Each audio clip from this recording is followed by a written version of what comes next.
Yes, people, welcome back to Let's Talk Premier League. We're here for Let's Talk Argyle because guess what? We're playing tomorrow. We are playing at home to Fleetwood Town. I'm joined by Jordan. How are you doing today? Yeah, I'm good, mate. How are you? Yeah, I'm all good, mate. Obviously, Argyle, we had a bit of a tough game in the week, Carabao Cup, but we won't talk about that because, to be frankly honest, Tin Pot Cup anyway. But in the league, we've not been too bad. We've been all right, especially at home. I think we've had one win, one draw. Couldn't ask for a sort of better start for us. Our opponents, on the other hand, they have not had a good start. They have had a tough start to the league, though, so we do need to, put a little bit of context on that. They played Pompey first game of the season, not an easy game. No. Then they had Lincoln, which is again a tough game. I mean, Lincoln were up there last year. Then they had to go to Sheffield Wednesday, which again, it's not an easy game. But they did win their last game, which was at home to Cheltenham Town. They won 3-2. I think it was a comeback, actually, that got them the win there. But just before we sort of get into the nitty-gritty of Fleetwood Town and sort of Argyle and what we're thinking, it's not a bad... It's a bad start for Fleetwood, but we do need to sort of take into context the teams they're playing, don't we? Yeah. Yeah, it's a tough one. This is why it's so difficult to judge after 4 games,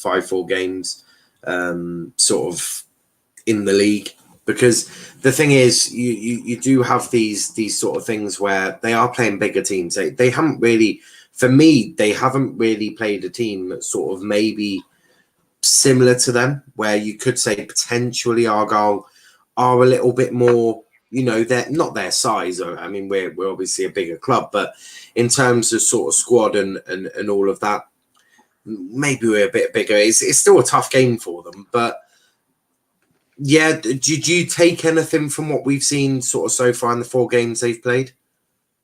No, because they, like you said, they play 4 bigger clubs.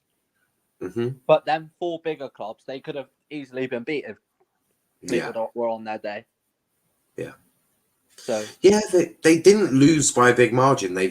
All games they've lost, they've only lost by a 1-goal margin. So it's like that. Any team's beatable on their day. Oh, 100%. I mean, and especially only by a 1-goal margin they're losing. That for me is the key bit. Is if they were being thumped 3, 4, 5-0 every time, then I'll be like, okay, I feel a bit more confident.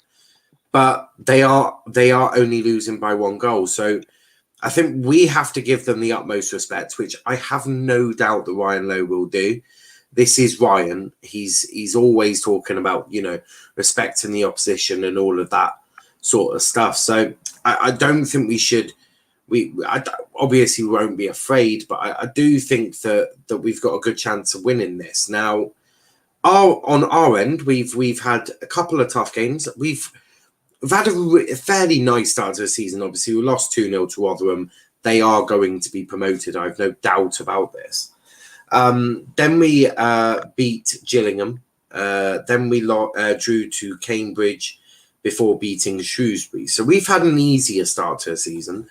But in those games, I think we've been tested. I think we've had a lot of different sort of tactics used against us. And I think we've dealt with them fairly well. I look at Gillingham, which was they'll attack us for 25 minutes and they'll just go sit on the edge of their own box and hope for the best. Yeah. Then you add exactly part of the bus style football. Rotherham, obviously, they were very direct and we couldn't really beat that. Then Cambridge was more of the same. I thought they were another team that maybe attacked a little bit more than Gillingham, but still were very, very defensive. We were having to play a lot of the diagonal balls from either flanks, which I thought was working quite well. Obviously, stupid penalty given away by Gillespie. And then, obviously, Shrewsbury, we just blew them away. I mean, we didn't dominate the game. I don't think I would say we dominated the game, but when we had the ball, we look dangerous, and that's the sort of things I want to see from Argyle. So I mean, we've had an easier start, but what have you made to our start of the season? Well, the first game we struggled against Rotherham, which was like we said, they're going to get promoted this season. The Cambridge game, I never thought it was a penalty. Did you not? No, I did not think it was a penalty. I thought it was a stonewall as you're going to get. But it was like, how did Jeffcott get flagged offside like 2 minutes late? Oh, that was just an absolute joke. What is it? VAR and the EFL, we could have beat them 2-1. Yeah, I hear that.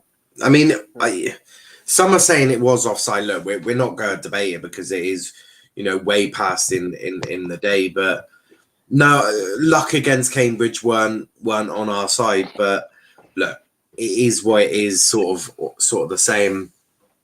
Dylan says Ronaldo, my goat. Sorry ruining the Argyle show.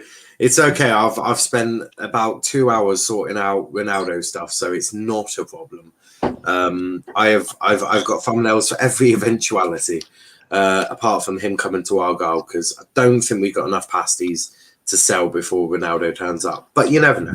You do never know. Chris says, big up the panel, up the EFL. Yes, up the English Football League. Why not? But I want to look a little bit at Fleetwood Town. Obviously, their manager is Simon Grayson. Now, many will remember Simon Grayson from some very interesting comments. Sunderland, really. If you've watched the Sunderland Till I Die thing on Netflix, you'll know exactly what I'm on about. Because Simon didn't do too well again with Sunderland, did he? So. What do you make of Simon Grayson? Do you rate him? What's your thoughts on him? I don't even rate him as a manager, to be honest. Yeah. So that's literally just. Yeah, I mean, like you said, he didn't do well at Sunderland. He didn't. No, he was shocking. Some of their key players, obviously, captain is Jordan Rossiter, and their oldest player is in fact Tom Clark, who's only 33. I think. Our oldest player is probably Joe Edwards, I'm guessing. Yeah, it's probably Joe Edwards. Well, Luke McCormick is still technically on the playing staff, but I don't think he's ever going to play in goal this season. He'll get like Papa John's trophy or something. No, the Callum Burton will get them, mate. I think Ryan said there was something else in the club they were doing with him, so. In terms of Luke McCormick, that is. So we'll sort of see how that goes. Fleetwood are 19th. Now, Argyle are way ahead of Fleetwood. I think we're like 8th or 9th, aren't we? 9th. 9th, are we? That's not too bad. Yeah. That's not too bad. But yeah, they're 19th. We're 9th. We're unbeaten in our last three, if you want to look at it that way. Rate this game going, because for me, we've done well. We've been strong. Our goal difference is now +2, which is better than what it was last season. That's for sure. But how do you rate this game going? Obviously, it is at home park, isn't it? So we do have to bear that in mind. I will be there. and we've had good attendances, haven't we? I mean, we are currently 9th. Oh.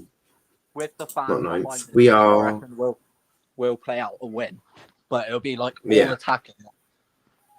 I reckon. Both so we are 7th in the league table for attendances, which is huge. We're actually on par with Rotherham. We get about 10,000, 10,500 for a home game. But that's like you said. That's the starting 5 of the season. Yeah. We've had like 3 home games. Yeah, but they've just taken the average from both games. But some have played more, some have played less. Our home form, though, because let's look at our home form. Why not? Our home form is currently, I think, we're 12th in terms of home form. Obviously, everyone has played 2 games at home now. To 12th, obviously, 1 win, 1 draw. Fleetwood's away record, though. Let's have a little gander at their away record. They are currently 21st. They've lost both their away games. So does any of that really matter to you? Does it matter that we're seventh in the attendance, which means we're one of the big seven, really, one of the big seven? Then you've obviously got we've got decent home form so far. Obviously, 1 win, 1 draw. We've always had good home form though at Home Park, haven't we? Yeah, I think they get the buzz off the fans being behind them. Yeah, I completely agree. The fans are always mad as well. Devonport End is always for me is always bouncing. That's the end. If you go to watch an Argyle at home game, that's the end you'd want to sit in. Oh, 100%. I mean, unfortunately, I won't be able to make it to tomorrow because I had to choose, right? I had to choose between watching Argyle or going to British Touring Cars on Sunday. Now, I don't get to watch British Touring Cars often, so I've actually decided to go Touring Cars Sunday and then save up for Argyle. Hopefully, I'll get to a home game this month, next month, that is. But look, it's always going to be tough. I will be listening to it on the radio, watching the full match replay on the Monday. I'm a bit unavailable on Sunday. There might be a vlog from British Touring Cars, so you might want to watch out for that. Grayson was a good manager to start off with, but now I don't rate him. I don't know if many do. Hello, Niall, and Jordan says RJ. That means no Haaland for United. RJ in the mud. Yeah. Come on, United. Ronnie is coming home. I mean, in terms of that one, it actually probably is better for Greenwood. Ronaldo, it means he's only there for 2 years. Then he'll probably end up going to Sport in Lisbon or something. And then Greenwood gets the number 9 role, doesn't he? So we'll see what happens to Cavani. God knows what happens to Cavani. About that because Cavani doesn't want to give up the number 7 shirt. Mate, Cavani. Well, this is the weird thing, right? So Cavani apparently is going to be playing a lot of the Uruguay games. Apparently he wants to play all of them, which means he's unavailable for about 2/3 of the season. I could see Ollie going, do you know what, Eddie, you don't want to be here, mate. So should I just try and get you to Boca Juniors? Try and get a fee, maybe $1 million or something. $1 million, $2 million. Sell him a Boca Juniors. There you go. The number 7 shirt would be available then, wouldn't it? So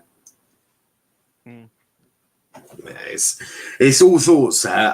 But don't forget, if Ronaldo does move anywhere, we will bring you the stream straight away. So the minute it's released, wherever he goes, we will be live. As I say, we are preparing for all eventualities here at Let's Talk Premier League. But back to Argyle, because Argyle are in fact bigger than United. United and Ronaldo. Did you know the leading goal scorers in League One are Jeff Hurst and Ian Rush, I think? Oh no, that's League Cup. God knows, I'm confused. It's why you don't read stuff. It's why you shouldn't read stuff when you're streaming. But Argyle, obviously, George Cooper. He played a little bit against Swansea. Was on the bench against Shrewsbury. Are you expecting to see any? Are you expecting to see him get a bit of game time against Fleetwood tomorrow? Do you think he'll start? Do you think he'll? No, I reckon he'll get. Conor Grant minutes. He came off injured, didn't he, against Shrewsbury, didn't he? He didn't feature against Swansea, which is no surprise, really. Do you 10, 20 minutes? What? So if Conor Grant ain't ready, then do you think we'll start Ryan Law?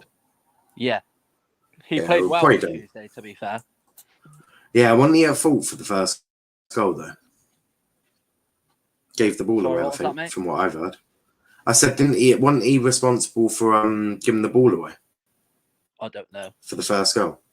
But then he's got the assist for Shirley's goal. For Shirley's goal. Lovely Shirley. I'm loving him already. He's one of our own, isn't it? I'm always like this when I see an academy player. But when I see an academy player. Do you know what the funny thing about this one? Yeah. We were Yeah, saying go for it. in our last stream that Mhm. Law could not whip a crossing. And he found Shirley at the back post perfectly fine. Yeah. It's not that he can't put in a cross. I just don't think it's necessarily his greatest attribute. I've never say he can't put in a cross. I think he can. But it's not his best attribute. His best attribute is probably, I'd say, dribbling. He's very good at dribbling. Very good at his momentum. If he loses the ball, he'll work hard until he gets the ball back. Yeah. But he's always good. All our academy players got a good work rate. You look at Jeffers, you look at Lawsy, you look at Randall. They've all got terrific work rate. Even Shirley. Cooper doesn't, but he's a goalkeeper, so I wouldn't expect my goalkeeper to have a good work rate, to be honest. But hey, whenever he's called upon, he is there to deal with it. But obviously, Conor Grant, Danny Mayer, Niall Ennis are all still out injured, I believe. That makes Ryan's job just that little bit harder, doesn't it? And there has been links of a new striker signing today.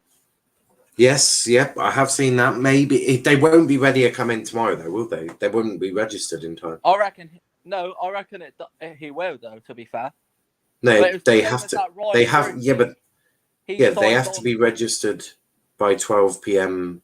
12 p.m. the day before Saturday. But he could have been registered. For all we know, he could have been registered for 12 p.m. and they're just waiting to possibly still be a bit. I don't know if that would be because obviously you'd unveil him the minute he signs his contract. That's being released today or something as well, isn't there?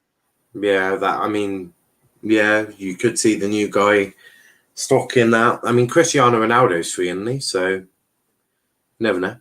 He just got a private jet. He could have stopped in Plymouth to see what they were offering first. Well, he would have had to have stopped in Exeter and then got a train down to Plymouth for a private car. Remember, we don't have an airport, do we? Yeah, well, he could have stopped anywhere and come down to have a little conversation with Ryan. Yeah. Ronaldo to Argyle looks like it could be on. Mustafa says Ronaldo City off. Mustafa's well happy now. EFL are bigger than the Premier League too, says Chris. But looking at Fleetwood's formation, they play over a 3-4-2-1, which, you know, sort of similar to, actually, it's nowhere near how we play. They play with the three at the back. Now, their last used players were Cairns in goal, Andrew and Clark centre-backs, Hill as well, with Halliday, Metetti, Rossiter, Clark, Morton, Norris, and Garner. It's very much, it's like that Chelsea formation. You know how Chelsea play under Tuchel, that whole, you know, that whole sort of the three at the back with the two wing backs, but they play a bit further forward. And I don't even rate that formation, to be fair. Well, that's the formation. It's essentially a circle with two midfielders in the middle of it. Is probably the best way I put it. What do you make of that? Do you think? I mean, we should have the numerical advantage in the midfield, unless obviously one of the attacking players drops in deep to help out the midfielders. But you could see that numerical advantage for Argyle, considering we play with our three midfielders. So Fleetwood allow it to go into their midfield. They're going to get overrun by Panucci, Ryan, and Jordan. So very difficult for Fleetwood. I mean, do they change it up? Do they try and go for a three in midfield? Because you could see that they've done that before. They've played that formation once. They played the 3-4-2-1 twice. They've played a 3-5-2, a 3-4-1-2, and a 4-3-1-2. So they've changed it about a lot, and that's always been, I think, the one complaint about Simon Grayson is he does change it up a little bit too often. Yeah, he does not stick to one tactic or one formation. Yeah, and that's always been the criticism of him because the players get confused. And I mean, they've had 4 matches, they've used 3 different formations, Players are going to get confused by that. Whereas with Argyle, we've had 4 games, played the same formation throughout all of them. The only thing that changes is a couple of the sort of players. Oh, Jordan has dipped. Ronaldo is coming to see how many bakeries Carlisle have, says Chris. Love it. Love it, Chris. My internet has just played up. Love it. Love it. But yeah, I was just saying about how we've kept it consistent and Fleetwood have changed it up. Does that give any advantage to Argyle? Maybe their players really not knowing what to do, whereas our players are able to really take it upon themselves to really impose themselves onto the game. Yeah, definitely. That Argyle will hit that thing because like you said, they're playing 3 at the back. There's going to be loads of space at the back for Jeffers and Hardy to make their way through. Yeah. So. Yeah. That midfield though, Houghton, he's looked good, hasn't he? Houghton is quality. You wouldn't think it's the same player who we had playing for us like a few years ago. Oh God, no! He's a completely different player. For me, he's matured, and you get that. He's what, 24 now? 24, 25? Something like that. So we had him when he was a kid. He was like 18 when he came to us. And you get that, don't you? I mean, 18 years old, still a baby. Still a baby in the football world. But no, he's come across leaps and bounds, and I think MK's really helped him out. I think, you know, that whole moving around, he's gained different sort of cultures within different clubs and different tactics and styles and managers and all of this stuff that I really think helps him out. And now I think he's signed a 2-year deal. He can use Argyle as a little bit of consistency, get that sort of consistency sort of within his playing style. We're not sacking Ryan Lowe any day soon. So he's going to have that consistency of the manager, the same tactics.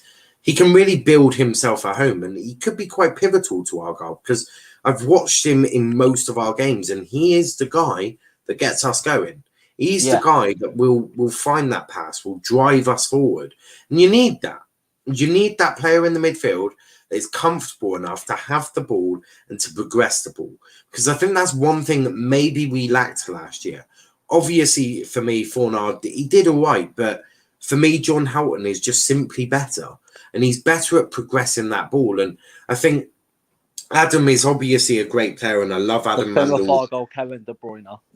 He is the Plymouth Argyle Kevin De Bruyne. Plays in a completely different position, though. As Houghton sort of plays that sort of DM/. Yeah. For me, Houghton is given a little bit more of a free role. He is able to roam around that midfield a little bit more because I think Ryan knows that even if he's roamed, he's still getting back in time to. And if he wins the ball, he will be non-stop until he gets that ball back.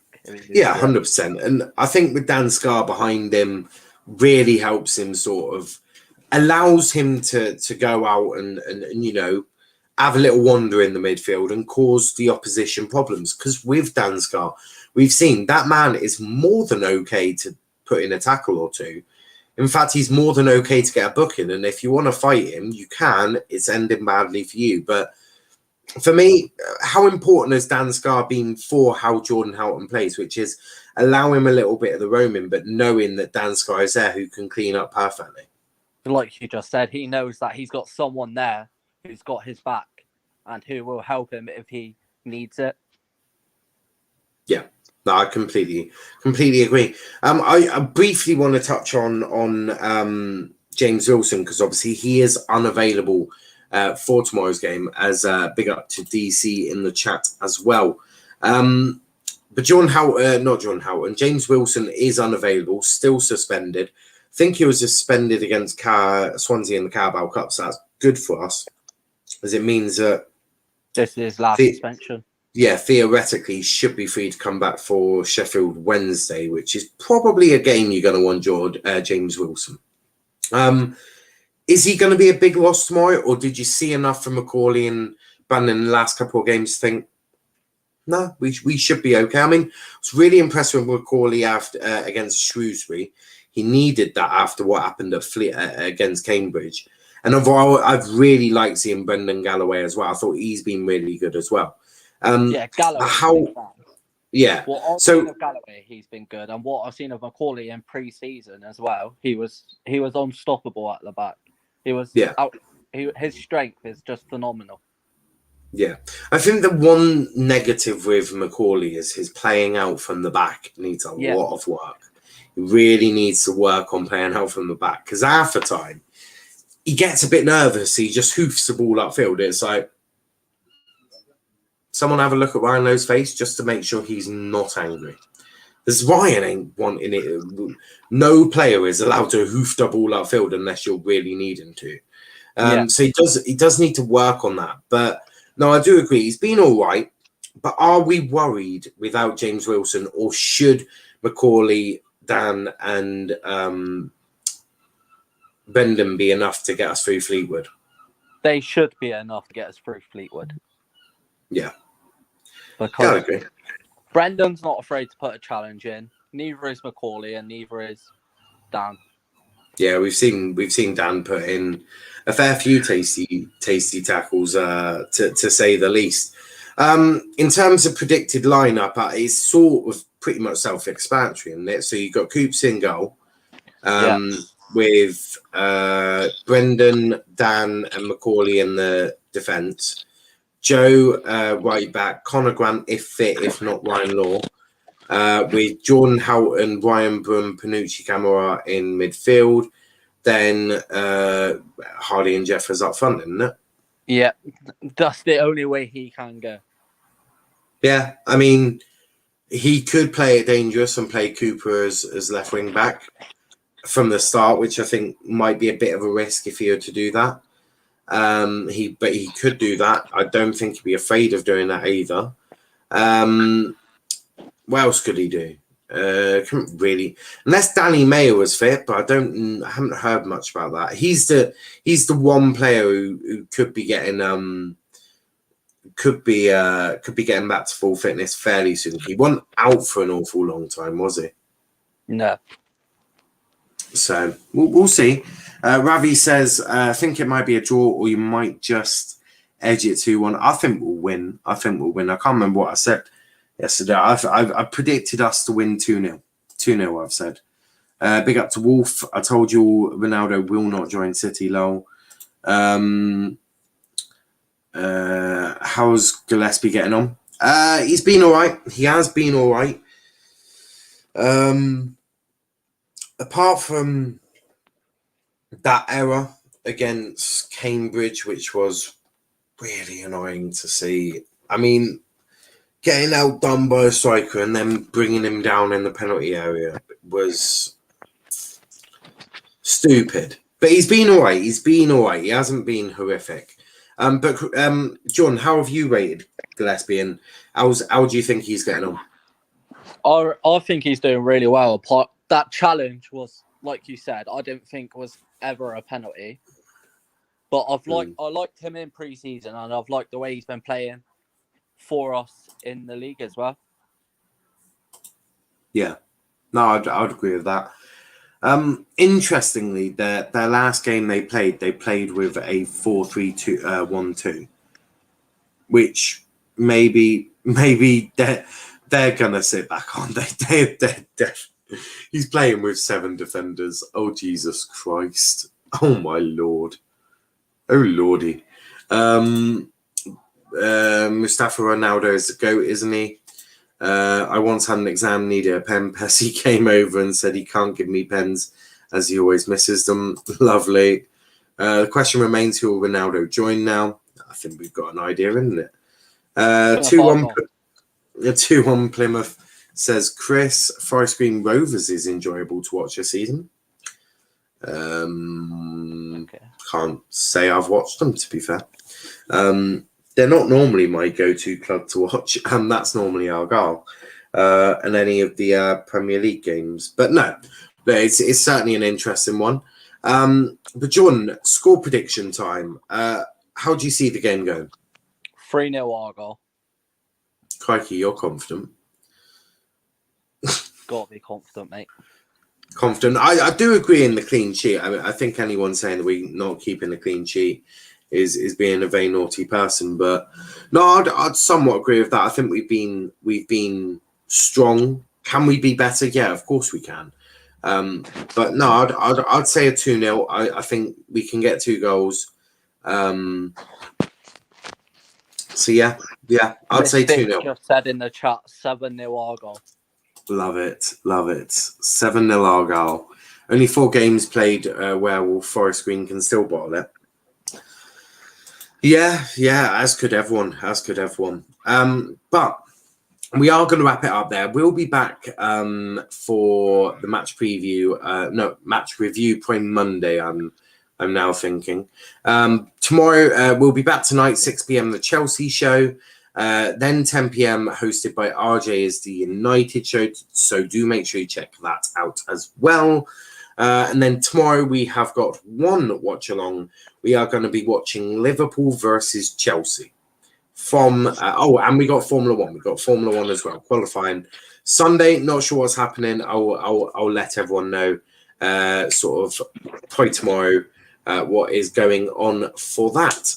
But before we do go, hit that like button, hit that subscribe button as well if you are new to the channel. Also, share the channel to all your friends. So if there's people who you know online that watches a bit of football, wants to get involved, send them to the channel.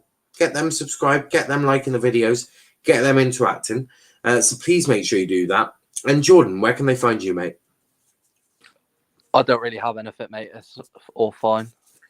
That's perfect, mate. That's perfect. We'll be back at 6 p.m. But until then, thanks for watching, guys, and peace out.